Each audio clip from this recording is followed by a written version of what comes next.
welcome. I'm here with Emerald, who I met, how many years ago was that actually? I guess that was about 4 years ago. Okay, 4 years ago. Mhm. So the theory of the seven emotions that I feel like I stumbled upon was the result of a lot of things. I started seeing themes in stories, and I wanted to get to the bottom of where those themes came from, whether there was like one story that was getting ripped off and other people were using it, or how that went about. And so I looked for like the oldest books I could find to see if I could tell if they still had those same themes. Mhm. And I was reading the Egyptian Book of the Dead and found that it had seven parts of the soul. Mhm. And I found that very interesting. And so I was like, well, there's seven chakras and 7 days of creation and all these things. Mhm. And once I made an Excel sheet and found that there was like some overlap about the qualities that they kind of indicated, and also found that a major theory of emotions is that there's seven emotions. And Mhm. so in that process, that is when I started looking to see what all was out there. And one was Jungian psychology. And I looked up a video, for videos on the anima versus the animus. And that is when I found Emerald and her channel. It was Awesome. by far the best one out of, Thank you. the several that I watched. And and then we became friends. Absolutely. Yeah. Thank you so much for having me on. I'm excited to get into the conversation today and looking into the like basically the seven categories of old memories. Is that right? Yeah. Mhm. Yeah, so we have basically these, you could look at it as like seven different approaches to life. Mhm. And we typically use what works. Mhm. And so I don't know at what point they develop, but at some point we figure out an approach and we keep using that approach. There's seven, and we typically use like two or three of them like Mhm.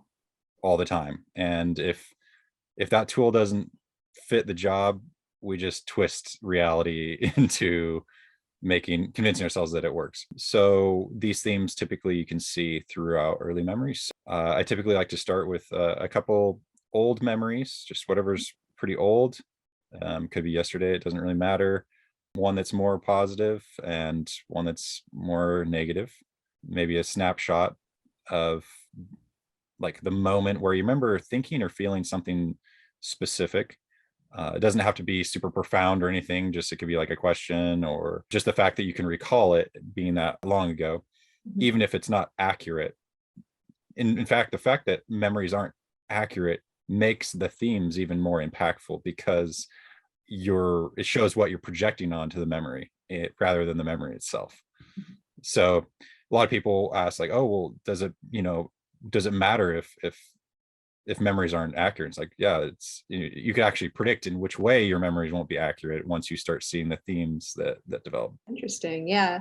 Yeah. So one more positive memory and one more negative memory. So, okay. So one that comes up for the positive memory is like, and this was one that kind of, it was like a repeat situation that would happen throughout my childhood. So I'm from Florida, and my grandma, my dad's mother she's from Georgia. And so we always had to take like a big, long 6 hour drive to go and see her.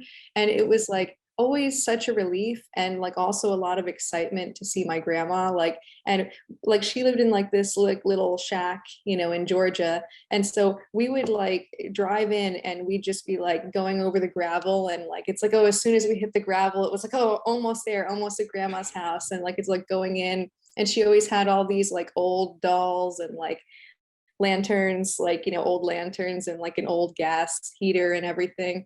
And it was like a very like, it was kind of a rickety place, like she had lived in it at that point in time, and this was back in the 90s, for 40 years probably at that point.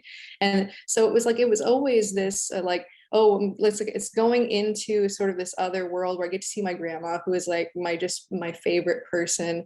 And it was like the end of such a long journey. And it was always at nighttime, and it was like, probably around 10 o'clock at night. And it's like, and so that was like a really positive memory.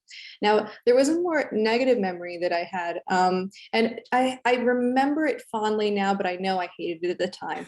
um, so basically, like my dad, he's always been kind of into hot rods and stuff like that. Like, he's like big car guy, it's like one of his things.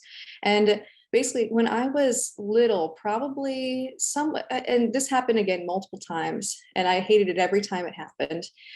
And it was like maybe between the ages of like 3 and 7 or something. My Mhm. dad used to do like illegal drag racing, like with his car, and like he'd get together with a bunch of guys. And for whatever reason, and I don't know why is the reason, because he went to his own car clearly. But my mom, my sister, and I used to like hide out in the woods, and we'd be there forever. And it was like so boring.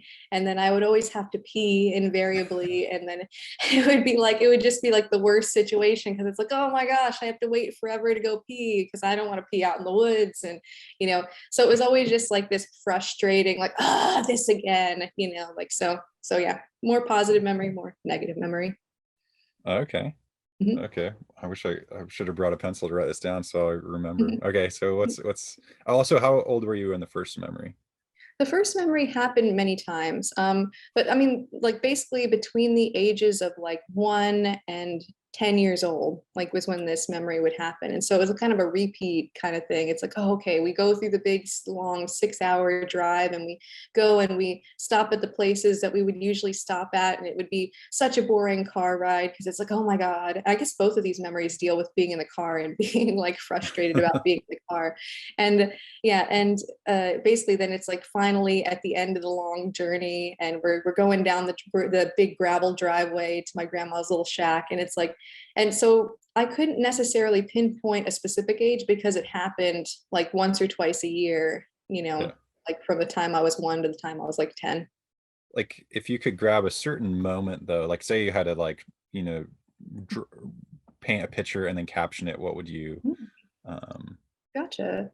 Yeah, so it could be it's like when you were 5. It doesn't have to be like those super early ones, just like one particular moment that like at least made you think or feel something specific.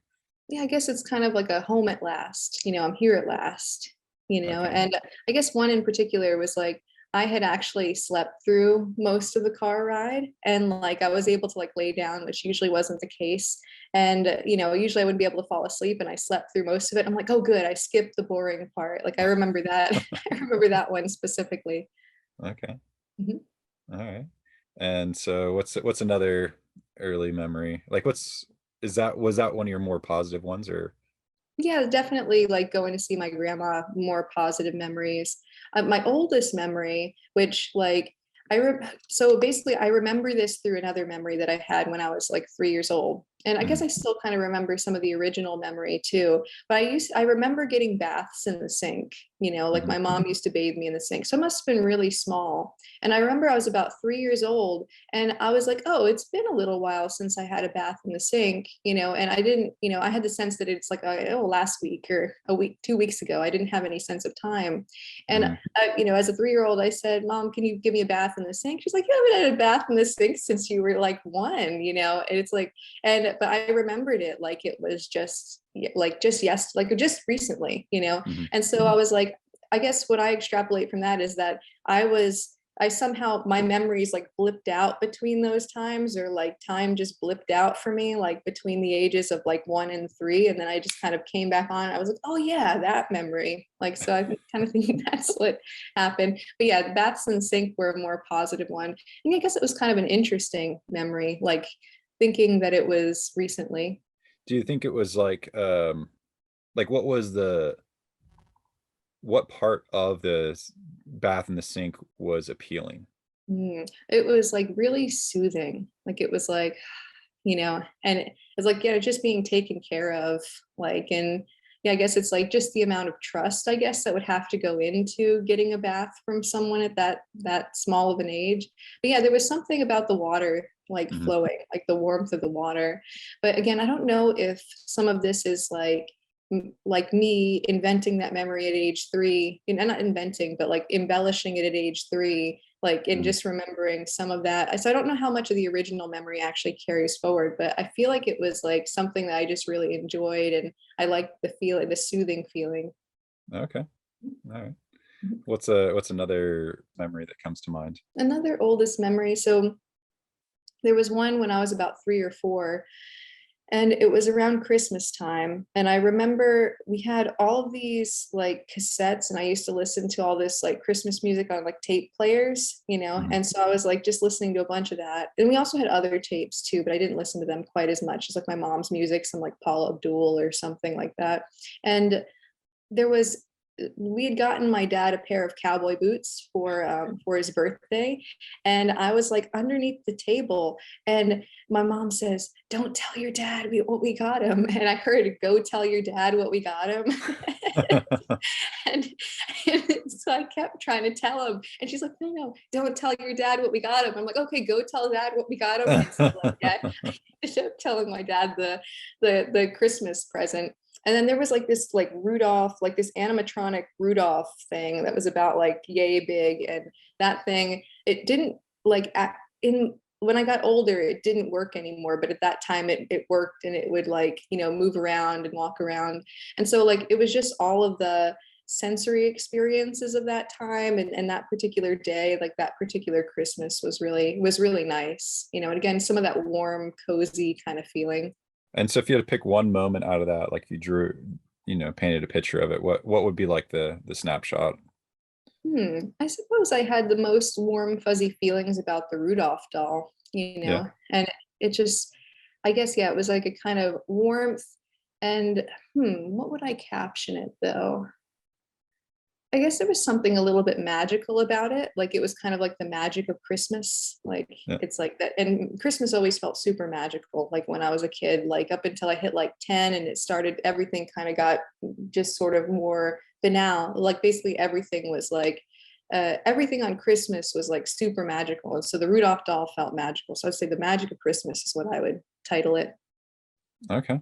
And so if you were painting that snapshot of like where would you be like oriented towards this Rudolph doll? Like what would be like I guess the perspective you're seeing that moment through? Think I was like laying on the ground and like playing with it. Like I was like probably on the gray carpet that we used to have at the time. And like, you know, it was probably like moving its legs, and I was like pretty interested in it moving its legs. Yeah. So I think I was kind of laying down on the floor with it. Okay. Mhm. Okay. Do you have another old memory that comes to mind? Let's see, what's another one? Um, um, I guess one previous memory that wasn't so nice. So I was about, I guess I was 5 or 6, Yeah. and there was a girl that went to my school who was maybe in the 5th grade. So she was like probably 10, 11. And like I went up to her and I started having a conversation. I couldn't understand what she was saying. And like I asked her what her name was. And she said her name was Beth, but like I didn't understand. So I kept asking her, like, wait, what? You know, and like, and I think after a few times asking, she got really frustrated at me. And she like pushed me into like this brick pillar, like that was like out in the, you know, out in the parent pickup area. And Yeah. basically like I got like slammed like right into the bricks, and it was like right before I went home. And so I just remember like I got in the car, like I was crying and that type of thing. Okay. And like what was there like a certain realization that you realized about that? Like or like a question that came in your mind or something? Well, I suppose like what came up for me is that I knew that a lot of people were like mean to her. And so I was like, you know, I was like trying to like be nice and trying to say hi and that type of thing. At least I think that was what my motivation was. Or I might have just been, you know, trying to make a friend out. I'm not 100% sure about that. And basically, it's like in my attempts to be nice, it was like misconstrued as like, you know, potentially, you know, maybe could have been misconstrued as meanness, you know, because Mhm. I kept asking the same thing over and over again. And so I suppose later on, it was kind of the realization of like, you know, I guess, like say, you know, maybe from her experience, because I know like a lot of other kids like made fun of her, that she might have perceived me the same way. So that's maybe something that I gleaned from that, you know. So that's what I would say with that memory. Okay. Awesome. I think that was actually that one had the most I think themes in there. Mhm. Um so one thing I found is that we typically our three favorite, approaches to life, like at some point in our life, sometimes, well, I mean, I think for everyone it will happen, but at, at a certain age, like some sort of, I guess, event or different, like for me, I think it might have been when I moved schools, like before second grade, like all the things I used to do didn't work. Mhm. And so I had to I was forced to develop another approach. And so once that happens, we kind of look back at our old memories and then we see more than one theme. It's a good thing, right? Because it's like adding more colors to your palette, that you can, either see life or experience life in. So that last one, I could see like three themes, and one is kind of consistent with a lot of the other memories, which is the action is unification. All seven actually go in steps. So the first one is initiation, which is you just have to like jump in and try something out. The second step is deconstruction, where you then see what you jumped into. You really want to like deconstruct things and get to the actual variables of what's going on. Mhm. The third step is expansion, where you try to figure out what categories those variables exist in the broader sense. So Mhm. expands out beyond that local situation. And then the fourth one is you start bringing things together, you unify them. The fifth one is, now that you've like figured out things and you actually, because that fourth step is that unification, it like harmonizes things, like, oh, this goes well with this. In the fifth step, it applies what you then figured out. So it's just Mhm. kind of when you put your head down and just work. And then the Mhm. sixth step is preservation, where you reinforce it so that like it can't break, I guess. So it looks for potential vulnerabilities or whatnot as you go forward with that action. And then the seventh one looks at everything as a whole, the intention at the beginning, the outcome, cost and benefit, kind of like that more bird's eye view of it, and sees if there's anything that could be tweaked, like transformed, so that the intention and the outcome better match and the cost and benefit are more optimized. That unification step, it could unify anything. It likes things that have synergy. It's like, oh, if I put this with this, it'll have synergy. Typically, it's very evident that it involves people. So Mhm. a lot of people talk about extroversion and introversion as if they're to do specifically with people, and I have thoughts on that. But I think it's mainly that emotion, which they're really good at keeping in touch, or just like checking in. Those people's oldest memories typically have like people by their like full names and their like relationship. So like Mhm. when you described your grandma, you're like, oh, like I can't remember exactly, but you basically said all these qualifiers about exactly who she was in relationship to you, Mhm. which was like kind of like an immediate like, okay, she's probably that unification emotion. And one kind of follow up to see like whether that's possibly true is Mhm. like, do you, randomly reach out to people, like just text people like, hey, just checking in or whatnot, or do you like more so like need a reason to text someone? What I would say, and now I do think that it's true that I have that unifying thing, but I think I experienced a lot of pain in relation to attempts at unification. So I tend to skew a little bit more avoidant, and I tend to, it's like I almost avoid my phone a little bit. So I think it's sort of like, it's like I'm the hurt unifier or something like that. It's a, you know, I would suppose that there's always a looking for connection and always looking for unification. It's like that's been kind of a common theme. And even, when I was a kid, I guess one of the things that was like, like just went back all the way to like age 3 is that I was very young to start getting like, romantic interests, and Mm. like, so I always had a crush on some little boy that I knew, and so I think there was always this attempt to want to like have connection and come together, and it was coming through. It was like almost like the romantic fantasy of my childhood would have been like, oh, this unification is going to happen there. So I do think you're correct in that, but I think that for me, it's kind of like I've had enough pain in relation to people that it's almost like I've kind of like it's almost like gone inward and might even inform potentially some of my spiritual practice a little bit.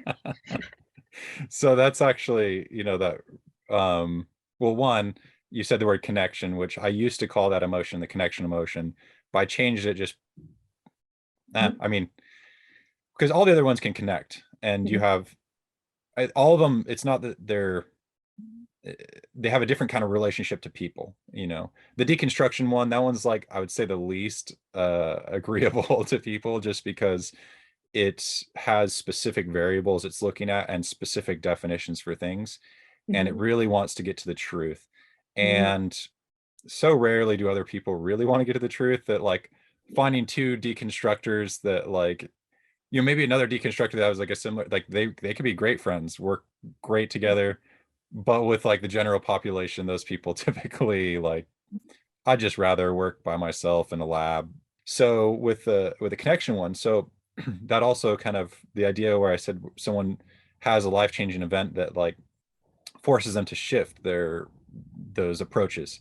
Mhm. So I imagine it kind of is like a palette, and the three actually exist in, like, I call it like the persona emotion, the ego emotion, and the shadow emotion.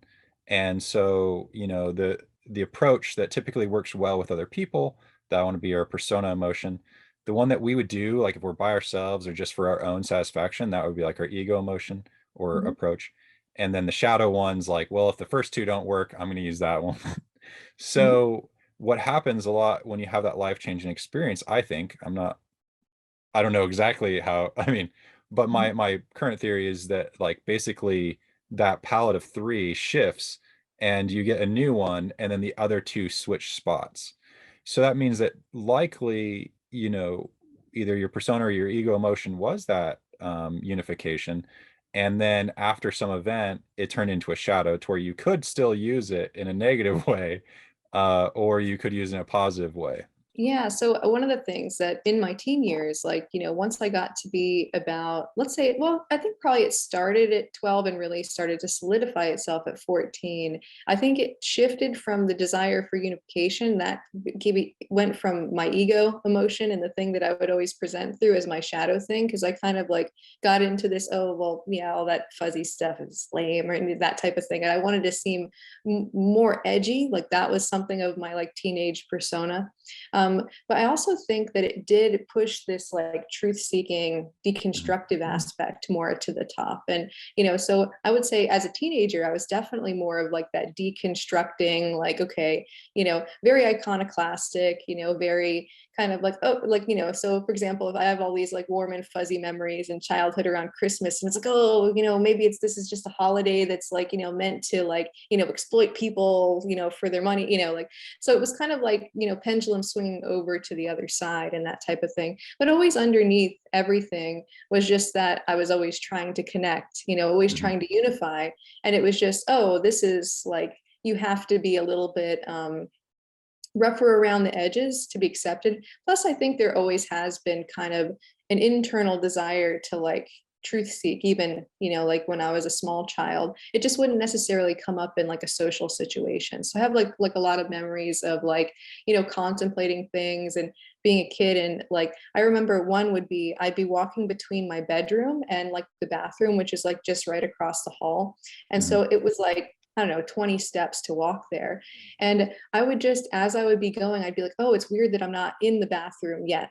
Mhm. It's like I will be in a moment, but I'm not in that moment yet. And so it was almost like, and it almost seemed like things went really slowly. And so I was always thinking about, okay, how does time work and all of these types of things. And so I think it's probably those two things switched places when that was before maybe more of a private thing and it would be like publicly this way. It was like, oh, that becomes the thing that I put out there. And knowing that when you are, in a sense, being really disagreeable with people is like one thing, but also like, I think when people can question sort of the norms of things, there is something magnetic about that at the same time. So it's almost like a lure to bring in people to me Mhm. in a way. Yeah. So yeah, I suppose that's kind of the way that I would experience that duality there. Yeah, actually, let's see if I can share my screen. Mhm. Okay, so unification is right over here. So you have, continuity, which is following up, maintenance. You have synergy, which is using tact and like noticing compatibilities. You have hope, kind of adventure and seeing adventure and opportunity. Receptivity, responsiveness and amenability. So it's interesting that you're like, okay, well, I had an experience where this didn't work. And so it kind of pushed you to the opposite side, which is deconstruction. Mhm. which is that more analytical. It's looking for objectivity. Mm, It uses, concentration, where you're like, oh, every moment I'm like concentrating of every moment. Like, and it's not a typical theme, but when you're like describing all the different features of, the gravel and all these like textures and whatnot, it seemed quite like this objective sort of detailed, like these are all different variable type things in my experience. mhm, It also looks at subjectivity, so it likes the idea of immersion, and mhm, just like, well, you have to fully experience it. In these, the dark squares and circles are what I call extroverted or asset appreciating, and the white ones are more risk assessing. The circles are the more abstract, and the squares the more concrete. So got in the, the concrete, it's like you measure it, whereas the abstract, it's, this subjective context type thing. So mhm, antithesis, like testing things, to gain insight, to really look at the causation of things. Empiricism, something that's reproducible, because if you have such kind of changing outcomes with like trying to unify, it would kind of drive you towards that.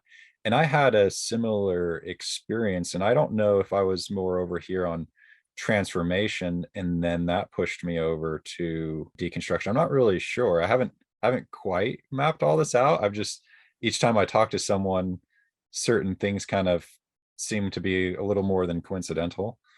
yeah, that makes Um, sense.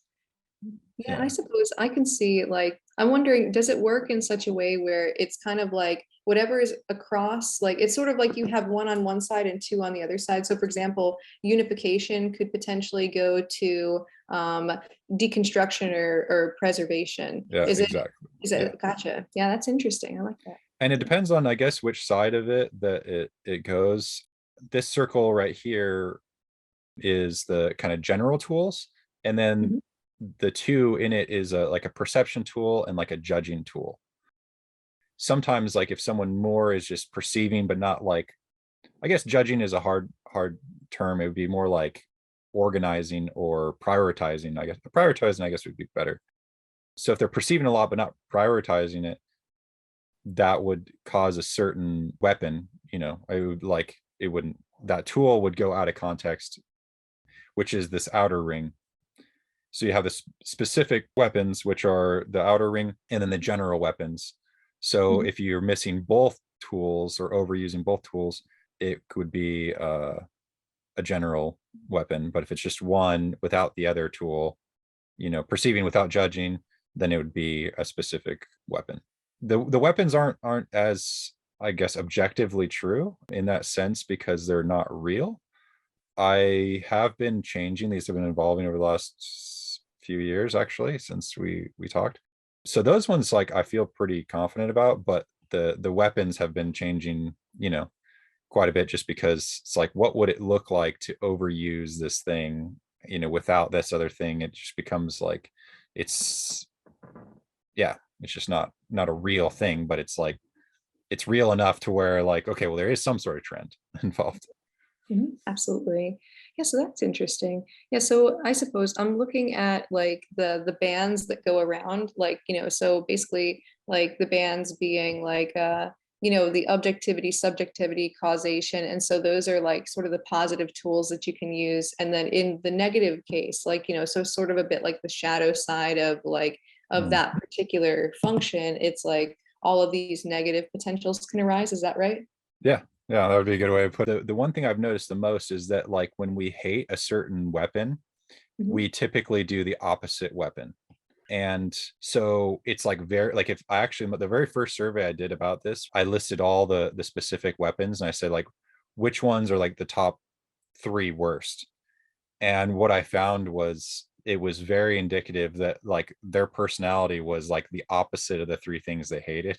mhm, And then there was usually like, I like, there was two of the three would be like a unipolar drama, where like they just were like doing the opposite as much as they could.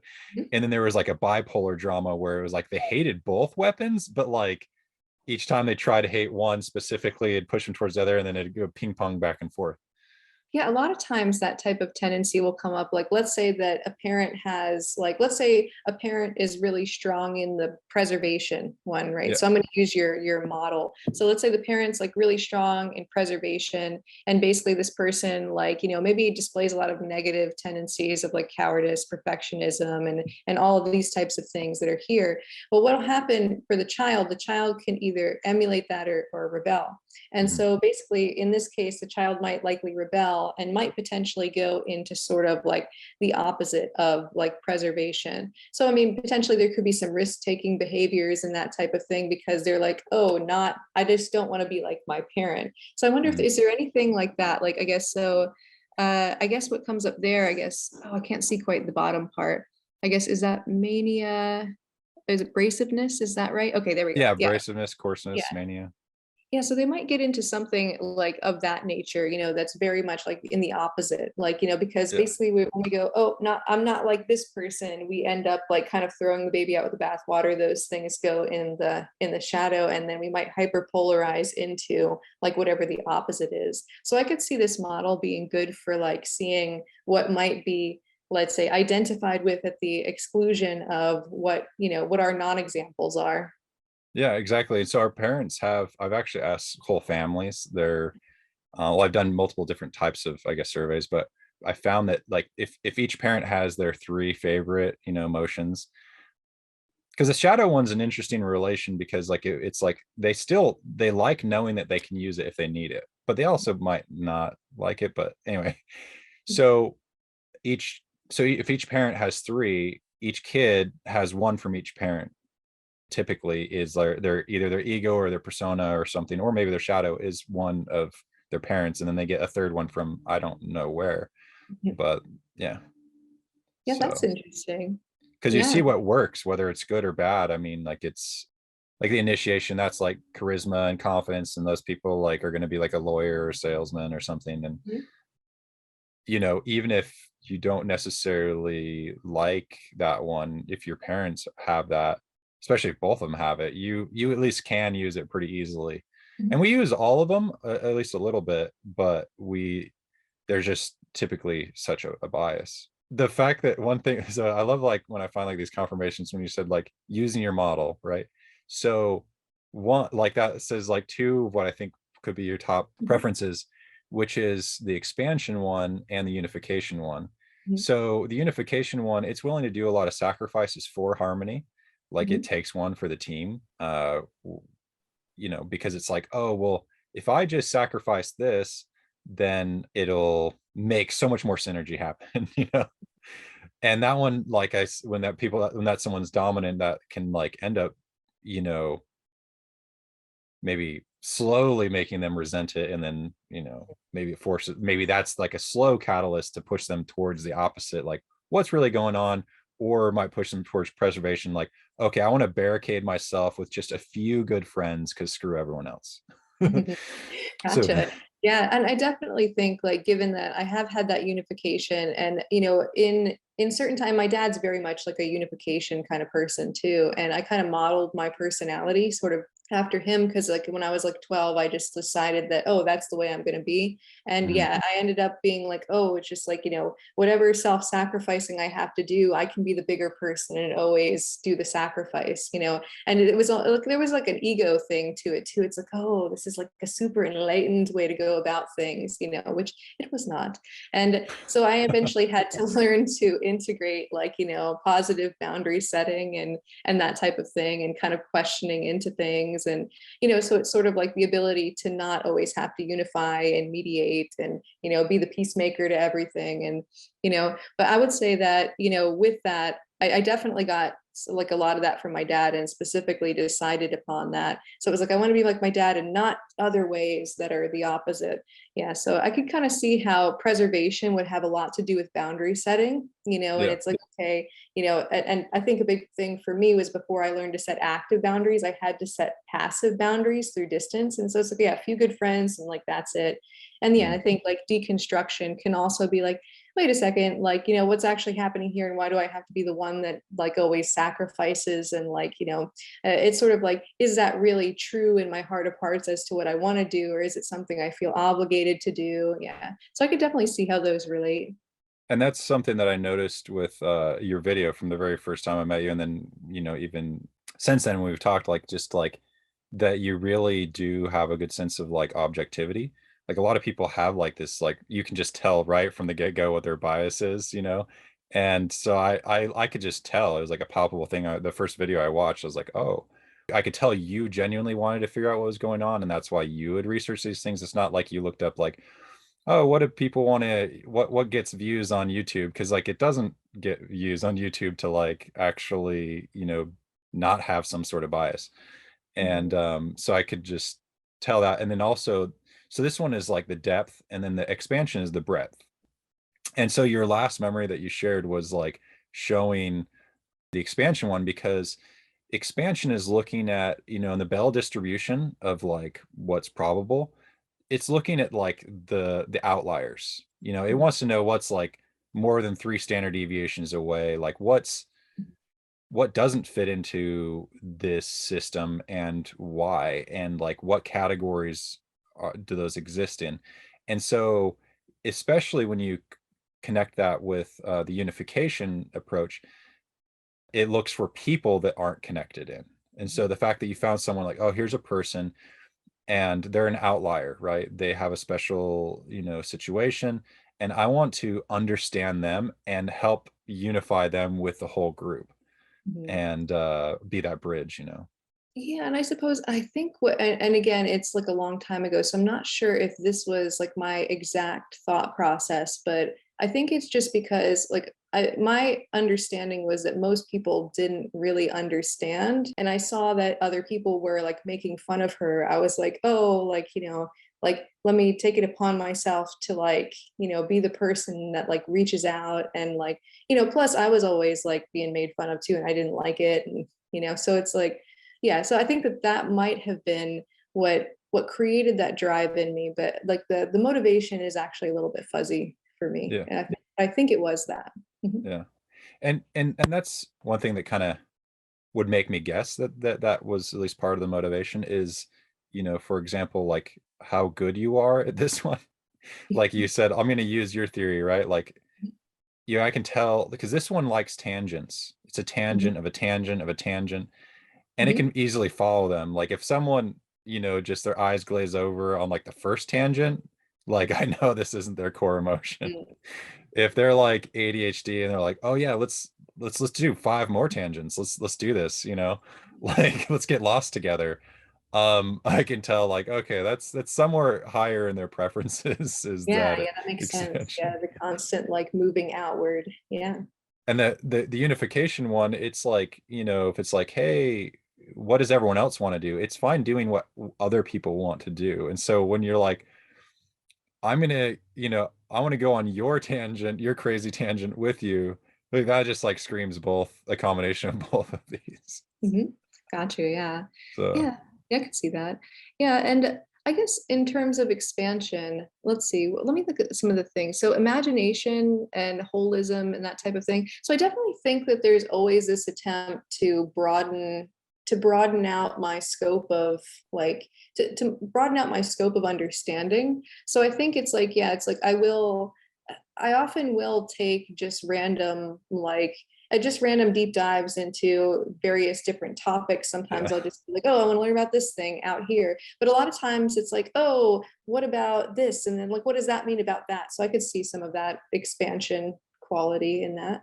In terms of the expansion, I've definitely jumped down a lot of rabbit holes about like getting behind other people's eyes and what might that be like, even though of course, from my standpoint, there's a fundamental blind spot with anything other than my own subjective experience.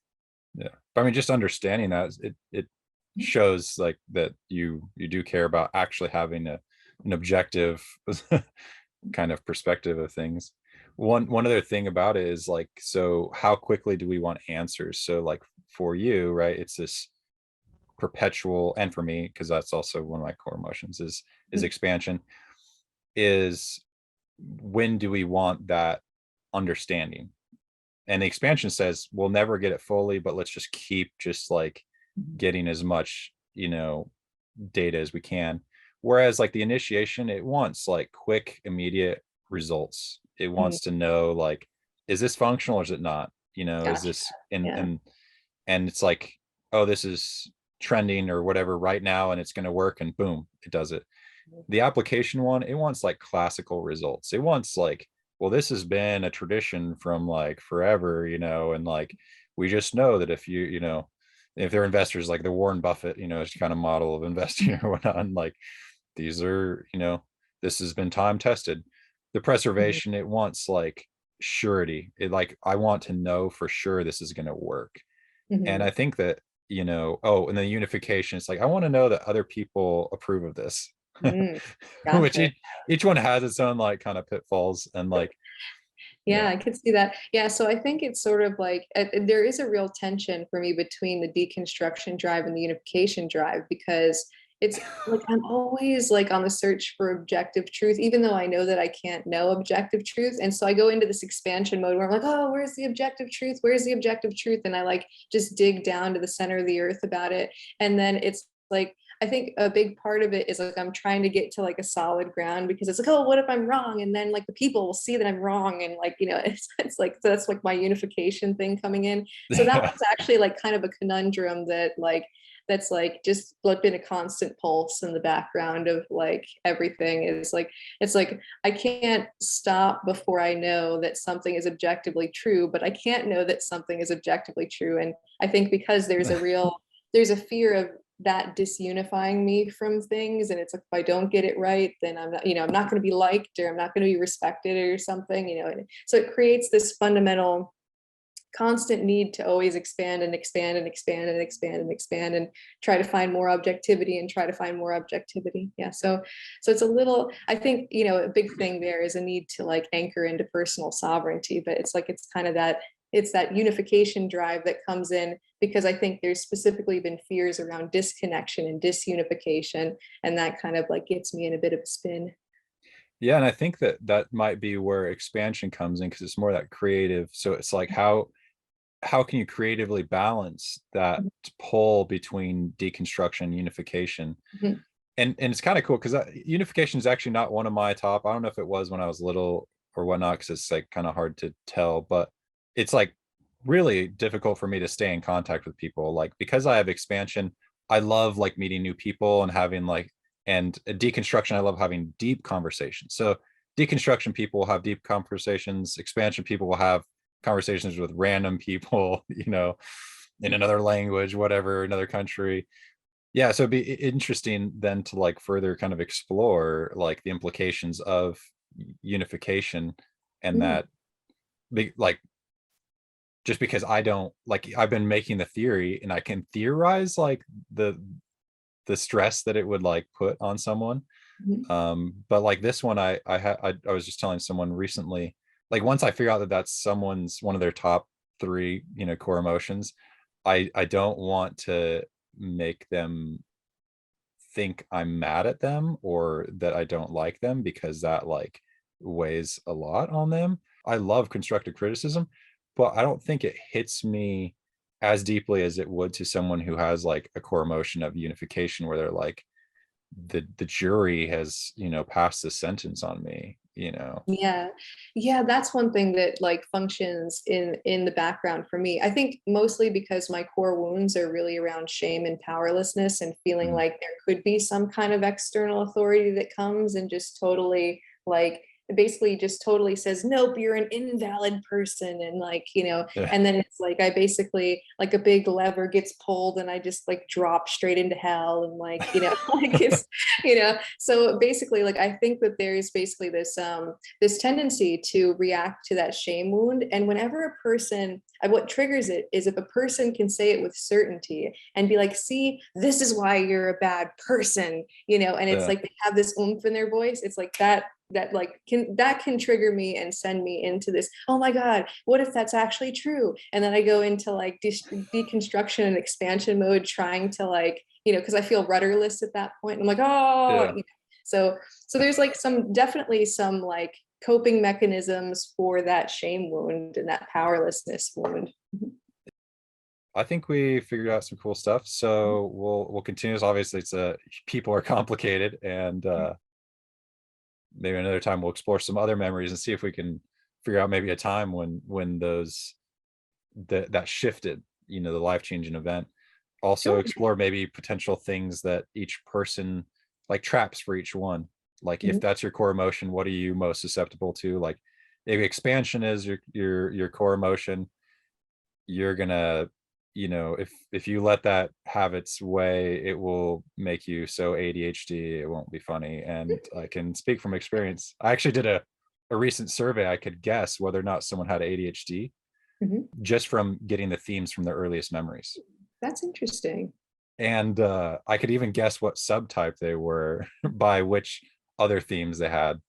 So that was like super fascinating. But I think, Absolutely, yeah. yeah. Yeah, it seems like a really interesting system. And it reminds me, like, it's not exactly like this, of course, but it reminds me a little bit of the same type of idea as like how the Enneagram is set up, where it's sort of like the opposite thing. And there's a certain relationship to the different categories and that type of thing. So yeah, I'd be interested in exploring that more in the future. And yeah, thank you for having me on, and thank you for inviting me on your show, on your channel. Thank you so much. And we'll talk again later. All right, sounds good.